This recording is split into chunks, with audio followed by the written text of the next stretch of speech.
Top quality और consistent performance के लिए सिर्फ सिल्वर पंप नाम याद रखना। બની બેઠેલા લલ્લા બિહારીની હવે ખેર નથી।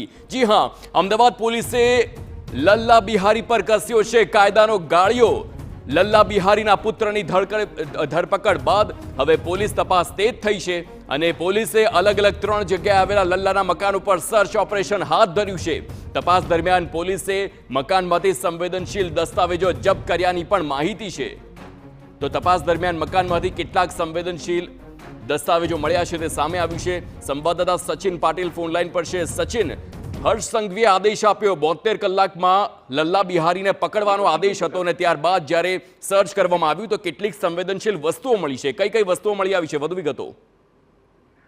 જો અત્યારે ફતેહ મોહમ્મદ જે છે એની પણ ધરપકડ કરીને અત્યારે એને કોર્ટમાં રજૂ કરવામાં આવી રહ્યો છે અને જે ગઈકાલે જે પ્રકારે લલ્લા બિહારીની આખી ઘટના સામે આવી હતી અને જે પ્રકારનું એનો એન્ક્રોચમેન્ટ હતું 5000 સ્ક્વેર ફીટનું એનું જે આખું સામ્રાજ્ય એને ઇલીગલી ગેરકાયદેસર રીતે ઊભું કર્યું હતું, જે પ્રકારે લોકોને ત્યાં શય આપવાની વાત અને જે પ્રકારે 250 રિક્ષાઓ જે છે ત્યાં રાખવાની વાત, આટલું બધું જે સામ્રાજ્ય છે ફાઇનાન્શિયલી પણ એટલા સ્ટ્રોંગ થઈને જે પ્રકારે લલ્લા બિહારીએ પોતાનું જે સામ્રાજ્ય ઊભું કર્યું હતું એનો ગઈકાલે અંત જરૂરથી આવ્યો છે, પરંતુ હજી જે કાયદાકીય સજા છે કાયદાકીય સજા બાકી છે।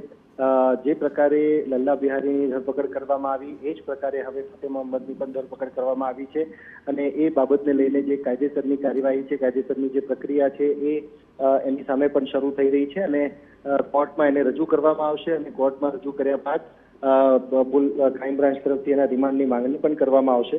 સ્વાભાવિક રીતે આપણે કહીએ તો બિલકુલ આભાર સચિન સમગ્ર માહિતી બદલ। તો હાલ જે પ્રમાણેના સમાચાર સામે આવ્યા છે, એક તરફ લલ્લા બિહારીનો જે પુત્ર છે તેની ધરપકડ, બીજી બાજુ લલ્લા બિહારીની પણ શોધ ચાલી રહી છે।